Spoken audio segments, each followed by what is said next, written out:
పాడి పంటలు ఛానల్ వీక్షిస్తున్న రైతు సోదర సోదరీమణులకు నా స్వాగతం. నా పేరు అనురాధ. వ్యవసాయ పరిశోధనా స్థానం విజయనగరంలో నేను సీనియర్ శాస్త్రవేత్తగా పనిచేస్తున్నాను. ఈరోజు మనం రాగుల రకాల గురించి మనం తెలుసుకుందాం. మొదటగా రాగి పంటలో గనక అధిక దిగుబడి సంపాదించాలనుకుంటే గనక మంచి రకాలను అంటే అధిక దిగుబడి ఇచ్చే రకాలను ఎంపిక చేసుకోవాలి. అలాగే సమగ్ర యాజమాన్యం పాటించాలి. అలాగే సస్యరక్షణ పాటించాలి. కానీ మనం మంచి రకాలను కనుక ఎంచుకోకపోతే ఎంత సమగ్ర యాజమాన్యం పాటించినా ఎంత సస్యరక్షణ చేపట్టినా కూడా అనుకున్నంత దిగుబడి సాధించలేం. కాబట్టి రకాల గురించి తెలుసుకోవడం చాలా ముఖ్యమైనది. మరి మన ఆచార్య ఎన్జీ రంగా వ్యవసాయ విశ్వవిద్యాలయం నుండి ఇప్పటి వరకు 20 రకాలు పైగా రాగి రకాలు విడుదల చేయడం జరిగింది. ఇవన్నీ కూడా మన ఆంధ్రప్రదేశ్లో మనం పండించడానికి అర్హమైనవే. అయితే వీటిలో ఇప్పుడు మనకి ఈ కాలానికి సరైన అధిక దిగుబడినిచ్చే రకాల గురించి మనం ఇప్పుడు తెలుసుకుందాం. మొట్టమొదటిగా మనం రాగి రకాలను 3 రకాలుగా విభజించవచ్చు. ఒకటి స్వల్ప రకాలు, పేర్లో ఉన్నట్టుగానే తొందరగా మనకి చేతికి పంట వస్తుందన్నమాట. 90 నుంచి 100 రోజులు లేదా 105 రోజులు కాల పరిమితి కలిగి ఉంటాయి. ఉదాహరణకు మనం చెప్పుకున్నట్లయితే చంపావతి అనే రకం అత్యంత స్వల్పకాలిక రకం. ఇది 9 నుంచి 12 క్వింటాల ఎకరానికి దిగుబడినిస్తుంది. దీన్ని మనం ఉత్తర కోస్తా జిల్లాల్లో చూసినట్లయితే బురద చోడిగా కూడా వేసుకుంటారనమాట.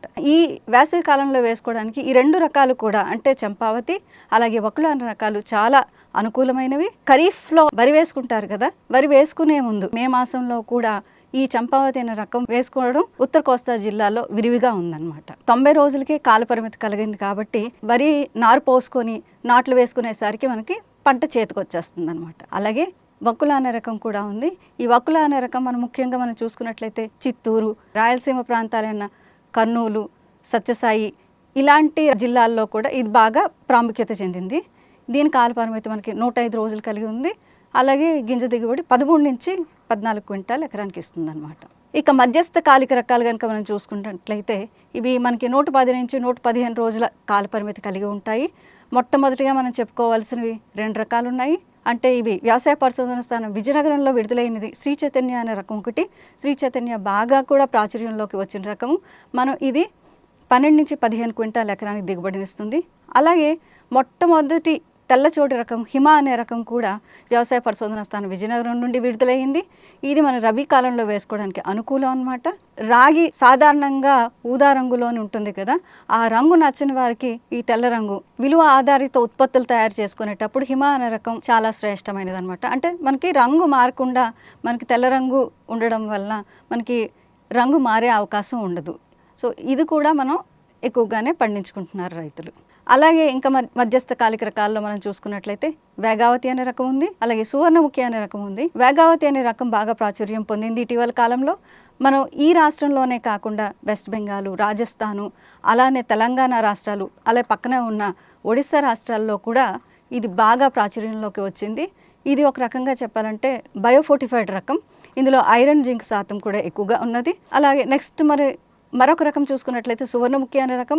ఇది మనకి రబీలో వేసుకోవడానికి పంట చాలా అనువైనది. వరి మాగాణంలో చోడి అంటాం కదా, అందులో వేసుకోవడానికి ఇది చాలా అనువైన రకం అన్నమాట. మరి ఇటీవల కాలంలో ప్రాచుర్యం చెందిన రకం ఏమంటే ఇంద్రావతి అనే రకం.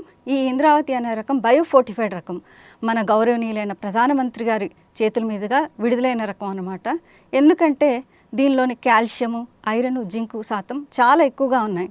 అంటే ఇది మన గర్భిణులు కానీ మామూలు వాళ్ళు కానీ తిన్నట్లయితే మనకి ఈ సూక్ష్మధాతువుల లోపాలు లేకుండా మనం కాపాడుకోవచ్చు అనమాట. అందుకనే ఇది ఎక్కువ ప్రాచుర్యంలోకి చెందింది. ఇది మనకి 13 నుంచి 15 క్వింటాల్ ఎకరానికి దిగుబడినిస్తుందండి. అలాగే ఇంకా మనం చూసుకున్నట్లయితే దీర్ఘకాలిక రకాలు కూడా ఉన్నాయి. తిరుమల, గౌతమి అనే రకాలు ఉన్నాయి. 120 రోజుల పంట కాలం పరిమితి ఉంటుందన్నమాట. ఇవి కూడా మనకి 14 నుంచి 15 క్వింటాల్ ఎకరానికి దిగుబడినిస్తాయి. ఇవి మనకి కొన్ని రాయలసీమ ప్రాంతాల్లోని అలాగే మనం కోస్తా జిల్లాల్లో కూడాను గౌతమి వంటి పంటలు అంటే పడిపోకుండా ఉంటుంది, చేను పడిపోకుండా ఉంటుంది కాబట్టి ఇలాంటి రకాలను అలాంటి చోట వేసుకోవచ్చు అనమాట. అలాగే ఇంకో రకం మనం చెప్పుకోదగింది గోస్తని అనే రకం.